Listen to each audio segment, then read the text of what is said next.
Welcome to Live DAF, your online DAF Yomi Shir. Shalom Aleichem and welcome back to today's DAF Hayomi, a brand new Masechta Bava Kamma DAF Beis. Says the Mishnah, Arba'a Avos Nizikin. If we look in the Torah, in Parshas Mishpatim, we find that the Torah lists four avos, four primary things which inflict damage, for which a person who owns that entity which inflicted damage is responsible for that hezek, for that damage. What are these four avos nizikin? Hashor, an ox. V'haboyer, if one digs a pit, which causes damage. V'hamaveh, which the Gemara will discuss. V'hahever, a fire.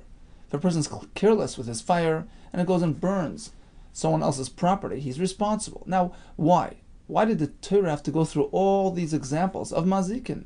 Why not just, list one and learn the others from that one? Explains the Gemara that the Mishnah that each one has its own special, unique element, which is not necessarily found in the others. In which case, who says we can learn one from the other? That's why the Torah was compelled to go list and highlight and itemize all these types of damage inflictors. If the Torah would only write, if one's shor, if one's ox causes damage, he's responsible, you wouldn't necessarily know the other item. Whatever mave is, we'll see in the Gemara, you wouldn't know mave from shor, because shor has an advantage over mave. And likewise in the reverse. If we only say mave, we wouldn't know. We wouldn't know anything about a shor, because a shor is different. Now, had the Torah written both these things, you wouldn't know the other things. If the Torah writes about the shor and about mave, let's assume mave is an animal eating somebody else's produce. If we know these two, they're unique in a sense that they are living beings. And perhaps for that a person carries more responsibility. But it's so different than just a fire, which doesn't have any life to it. So perhaps a person would be pater if his fire inflicts damage, not something which tends to have a life of its own and to be overly active, like an animal. So in any case, there are reasons to assume that perhaps one thing is chayv, one thing is pater, and that's why the Torah needs to say, yep, you're chayv for your eish, for your fire that was mazik.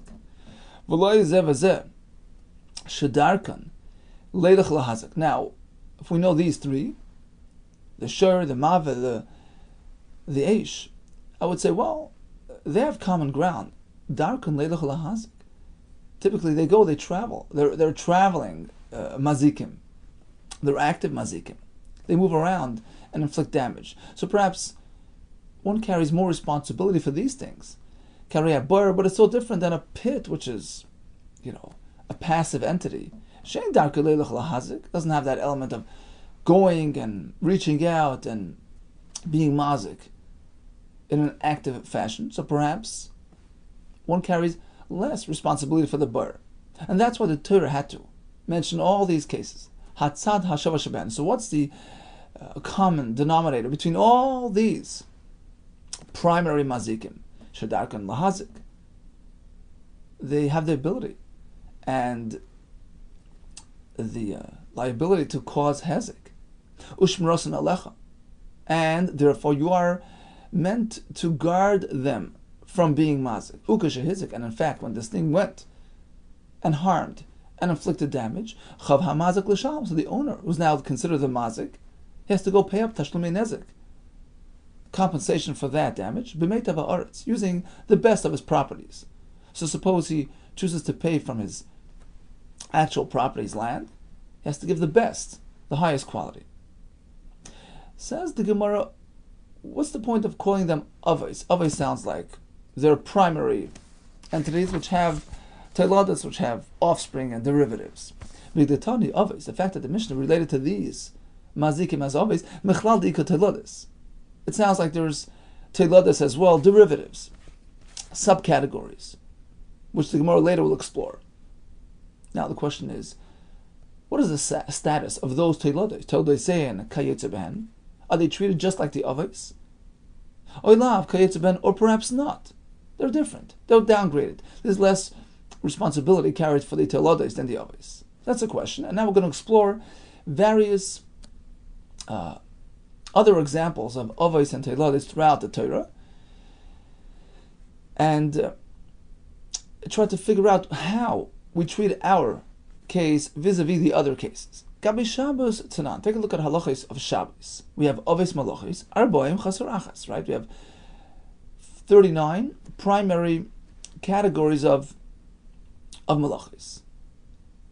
Now there as well, the Avos indicates that there are Teilodos, Mechlal Dikad Teilodos. There are sort of subsets of the main Malachos, and there we know that whether it's the Av or the Teiloda, they both carry the same consequence. Sein Kayetze Behen, they're just like the Avos in terms of liability and severity. Loishna Av Chatos, V'loishna Teiloda Chatos. Whether a person does the Av, he actually plows the field, which is an Av. If he did it unknowingly, he did it b'shoigeg, he brings a Chatos. V'loishna Teiloda Chatos. If a person does a subset of plowing, a Teiloda, it's also a chatas. Loishna av skila. If he does it deliberately, there's skila for the av, and the same for the teiloda. Loishna teiloda skila. So what difference is there between the av and teiloda? Why do we call this the av and this the teiloda? Umay yikub and av teiloda. Now, give me a difference like this. Dilu avish te avis bad yadad. If a person does two avis, he does chayreish and kaitzer, right? Inamish te teiloda is bad yadad. Or he does two teilodas, one after the other, mechayev al kol chada v'chada. So, just like he's chayev for cherish and kaitzer separately, because there's two separate malachis, likewise, if he does a teiloda of cherish, and then does a teiloda of kaitzer, he has two separate liabilities, two separate chiyuvim. However, if he does an av and its own teiloda, in the same swoop, vilu avid av v'teiloda didei, there it's only one liability, mechayev el chada. Because they're all in the family, they're all one, rooted in the same idea. So that's why we need to know what's called an av and what's called a teiloda. By doing two avos, there are two karbanis, chatas. But an av and its own tolda is sort of a package, a bundle, which only creates one chiv. So we now understand what's the point of labeling this as an av and this as a teiloda. But says the Gemara, 1 second, hold it. Ulu Rabbi Eliezer, according to Rabbi Eliezer, who has a different approach, even by Shabbos, the machayev teiloda mokim av. He holds that if a person does an av and its own teiloda, there are two separate chiyuvim. Question is, amai kori le av, v'amai kori le teiloda. So now, what's the point of calling this an av? This is a teiloda. Each one is chayev independent of the other. The answer is like this: those malachas which were found, which were incorporated into the building of the Mishkan, they have significance. Kurli av, those are called avos. Those that were not incorporated in the Mishkan and don't have that same significance. Kurila teiloda, they're called teiloda. So that's the point of mentioning, labeling them av and teiloda. Taisus actually has a girsa that even within the Mishkan, those that have significance, those are chashav, those are called avos, and others which were not chashav are called teilodas, even though they were in the Mishkan. Okay, so not necessarily would you find a difference in halacha between av and teiloda, but they got their labels based on their significance. So again, regarding malachas of Shabbos, we understand the point of av, the point of teiloda, and generally speaking, a teiloda is just as severe as the av. Okay, so that's been checked off. Here comes another example of av and teiloda. Gabi tumais, regarding levels of tuma. Tanan, we have the same idea. Aves hatuma, what are considered sources of tuma? Primary tumais, hasheretz. You have a dead lizard, for instance, vashivcha zera of a man, with mace, a person who touched a mace. So all these are considered av hatuma, sources of tuma, which can now generate offspring, so to speak. which basically means if a person touches a mace, he becomes an avatuma. Now if he touches the next thing, he transfers tuma further, and that thing becomes a telada of him being the av. So here told is saying the derivatives, the subsets, are downgraded. Lav kayetzabehen. They don't have the same status and power and potency as the original tuma. Why? The ilu av metami av demekalim. An avatuma has the ability to metami another person or a kli, but not a telada. A telada doesn't have that ability. Vilu telada is, it's limited in its ability to carry the tumah further. Oichlin or mashkin, food and drink, metami, it can transfer tumah to those. But adam v'kelim al metami, it cannot transfer tumah to adam v'kelim. So clearly the telada has been downgraded. It doesn't have the same potency as the av. So on the one side we have avos and teladas of Shabbos, of malachis, pretty much treated equally, whereas when it comes to tumah, avos and teladas are treated differently. Hachamai, question regarding mazikim, our masechta. How would you treat the teladas? Are you just as responsible for damages resulting from teladas, which, by the way, we don't yet know what those are, we'll see soon, as you are regarding damages resulting from avos or not? Hachamai, Amar Papa, depends. Some yes and some no. Yesh mehen kayitza behen. Sometimes the teladas of the mazikim are treated the same as the avos, and you're just as responsible. Yesh mehen lav kayitza behen. At times, it's not so. Okay, let's explore further. Tana Rabban. Gimel avos never b'shar. Within the shar category, there are sort of three categories within that umbrella category, but all three are considered avos. Three manners in which a shur can inflict damage. Gimel avos never b'shar. Hakeren, through his horns. Vashen, through just eating. Varegel, through stomping and walking over items. Keren minalan. Where do we find that in fact the Torah considers Keren as a mazik, as an avos nezikim? So where's it sourced in the Torah? The Tana Rabban, Kigach. Torah describes a shur as being gigach. What is gigach? A negich ele bekeren, through his horns. Shnamar vayas lo tzitkim en knana karni barzel. Vayomer, and he said, Koy amar Hashem be'ela tenageach es aram. So he made this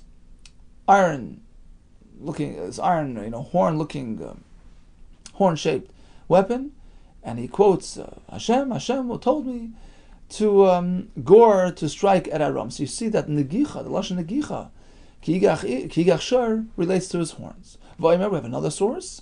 B'char sharay hadaloi v'karni re'im karnav v'hem amim minageach. So the re'im, the animal, uses his horns to be minageach. So we see nageach and horns are synonymous. What's the point of bringing this additional pasuk? What's wrong with that first pasuk? Perhaps you'll say, well, divrei Torah, halachos of Torah, of mazikim, midivrei kabbalah loyafinu, we cannot learn from a source which is mentioned in Nevi'im and Ksuvim. Just, can't do that. It's a different realm. So perhaps that source does not suffice. Tashma, that's why we bring the second source as well. B'cher sheri hadaloya pasuk in Dvarim, which indicates that Keren is goring. Asks the Gemara, well, what's the problem with learning from a pasuk and Nevi'im? We're just trying to learn, a translation, a definition. It's not a halacha that's being introduced from Nevi'im. V'hai melaf, are you really learning from there? Gilu Milsabam was just, revealing to us the meaning, the definition of a word. Right? What's wrong with going to Nevi'im? So why bring the second pasuk? Answers the Gemara. Ella, the reason's like this. Ma'odatema, perhaps I would say, we know that the Torah in Parshas Mishpatim differentiates between a sort of an innocent gorer or a habitual gorer. So if he does it many times over, he has to pay 100% of his damages. But if he's a tam, first, second time offender, he gets a 50% discount. So perhaps that discount only applies hanamila betlusha. If the animal, took found a weapon like a sharp item like a horn and used it to inflict damage, that's not something, part of his nature. It's not necessarily a common occurrence. So perhaps there, the owner did not necessarily anticipate it. He wasn't looking out for it, and perhaps there he gets that 50% discount. But if he uses his own personal horns, Rashi says that's, common practice, the urchahu. So there the owner should have anticipated and been more careful. Ema kula moedasi. Perhaps in all situations, even his first time around, he's considered, prone for it, and the owner has to pay 100%. That's what I would think. Tashma, that's why we have the second pasuk. B'chayr shari hadar loif. You see, in the first pasuk, we're speaking about Tzidkiah creating this Keren Barzel, which is an item, not part of an animal. So there, perhaps, the Negicha is treated more leniently. It's not part of the animal. But in the second pasuk, we find that the Lashon Negicha relates to Karne Re'im, Karnav, the naturally growing horn out of the animal's head. So even regarding that type of horn inflicting damage, the Torah still gives him that 50% discount. That's the point of bringing the second pasuk. Okay, so we have Keren sourced in the Torah as a Av Mazik. What about Toda the Keren Mayi? So what theoretically can be considered a derivative? We're looking for Teladis, right? Telada the Keren Mayi, something which inflicts damage and has the same properties, the same elements found by the Keren. Oh, we have a long list which resemble the Keren. What's unique about Keren? What's special? When the animal uses his Keren to inflict damage, it's purposeful. He's trying to inflict damage. It's not just like walking and stepping, by the way, absentmindedly. So what resembles this type of activity? Negifa. Rashi says, Dachfa begufa, vizika bekavani, purposely shoved something with his body. Neshicha, biting. Revitza, he crouches down on something. Ubito, he kicks. So these are telades of Keren. Now, why are they telades? Maishna negich dekarli av. Why are you labeling negicha with a Keren with the term av? Dichsev kiigach, because the Torah mentions kiigach. Well, negifa nami ksiv kiigach. If you look at the psukim, we find the lashon kiigach, shoving with his body as well. So that too is mentioned in the Torah, should be considered an av. Well, hi negifa, even though the Torah does call it negifa, really it's the same exact act as negicha. Negicha, it's actually with his horns. The Torah here is sort of using two terms to describe the same thing, goring with his horns. The Sani, we have a brisa, pasach benegifa, v'siyim benegicha. If you look in the pasuk, it says chayigav shor ishas shor re'eu, and then later on it says shor nagachu. So we sort of switch, we shift from negifa to negicha. It's one and the same thing. So why do we shift? Pasach benegifa, v'siyim benegicha. Let me to tell you like this: zuhi negifa, zuhi negicha, negifa, negifa. It's all one and the same. Except that when he does it to another animal, we call it negifa, kiyigav. When he does it to a person, we call it negicha. Why? When he inflicts damage on a person, we call it negicha. By an animal, we call it yigav. Because there's a slight difference between these two damages. Adam, you see, it takes more effort for the animal to strike at a person. Why? Adam the Isle Mazl. A person has, Rashi calls it das lishmar eskufa. That's the first pshat in Rashi. In the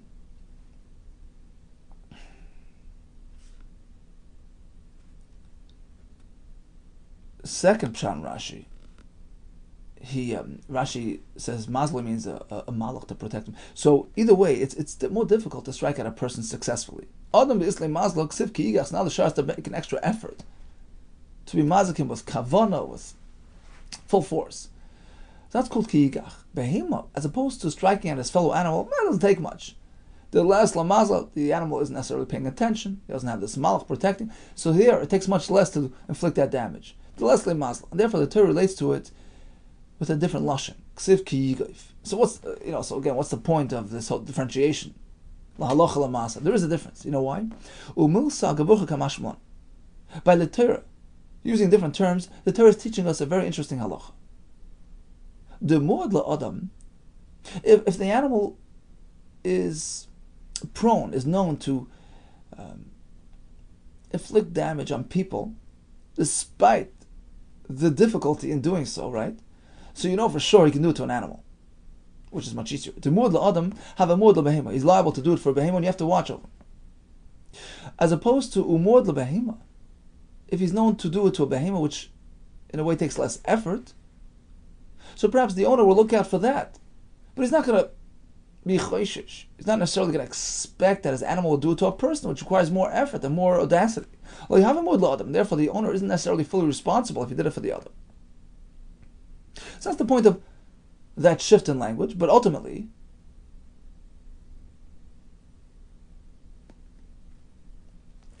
we discovered some teilades of Keren. The Av of Keren is using his horn, whether against a person or against a fellow animal.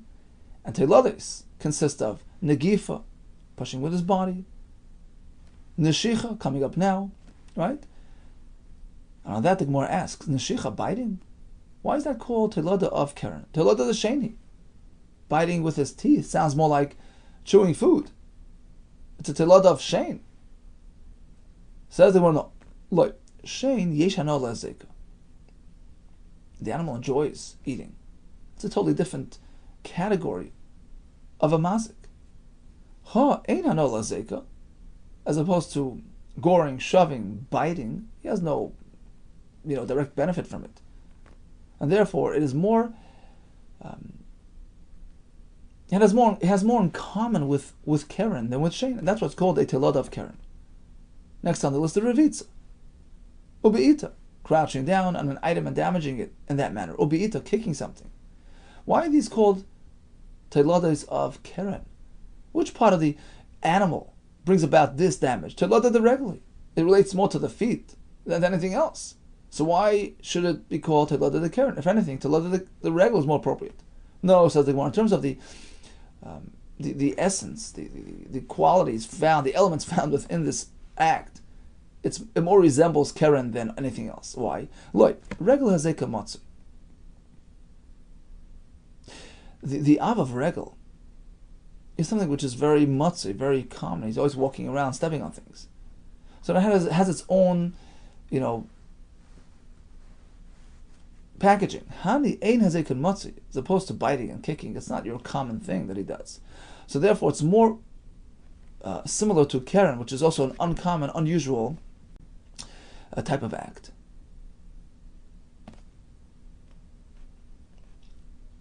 Okay, so we've discovered a list of teilades of Keren: shoving with his body, biting, crouching, with the intent to damage, and kicking.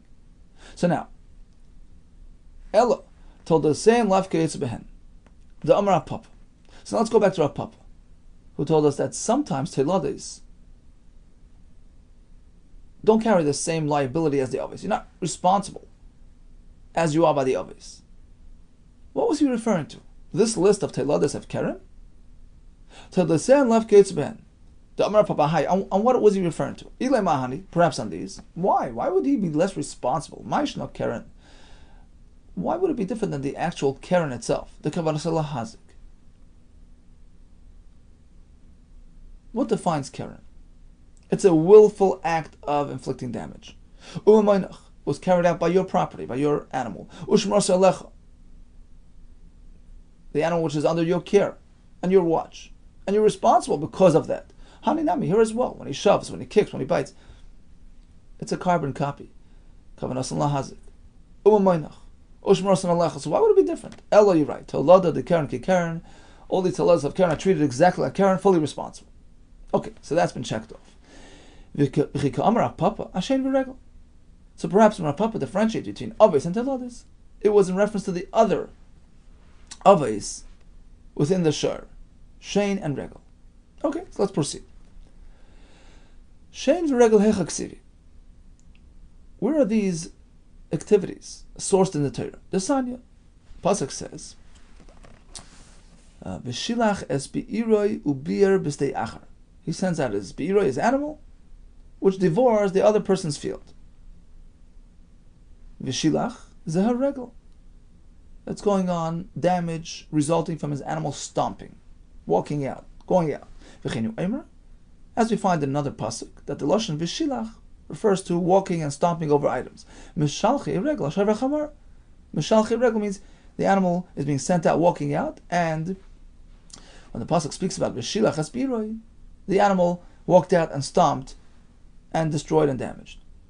When the pasuk continues ubir b'stei acher, Bi'arzu Hashem, he devoured through eating. Chenu Omer, we find it in the pasuk, Hashivar. Hagolol ad tumay. Rashi says golol indicates something which is sometimes revealed, like his tooth, like his teeth, which are sometimes covered, sometimes revealed, damage inflicted in that manner. Okay, so we have the sources, and Be'ez Hashem will continue in the next DAF to explore those sources and try to figure out some teilades and see whether they're treated similar to the others or not. So in summary, we have Arba, Avos, Nezikin, Shor, Bur, Mava, and Hever. Mishnah explains why each one has to be listed separately in the Torah. Avos are primary mazikim, which have teilades, subsets. When it comes to Hilchei Shabbos, teilades and Avos carry the same chiyuv. When it comes to Tumah, teilades are downgraded relative to the Avos. What about teilades of mazikim? Rav Papa says some and some. Now, what are the Avos and teilades? So we discussed Shur, first of all, and within Shur itself we have three types of Avos within the Shur itself. Keren, Shein, V'Regel. We have the sources. We discussed some possible teilades, which we concluded really should be treated the same as the Avos. So that cannot, the Avos of Shur cannot be treated separately, differently than the teilades. That's out. We proceeded with the other two Avos found within the Shur, Shein, V'Regel. We found the sources of those mazik. All the best to you, and Hatzlacha Rabbah.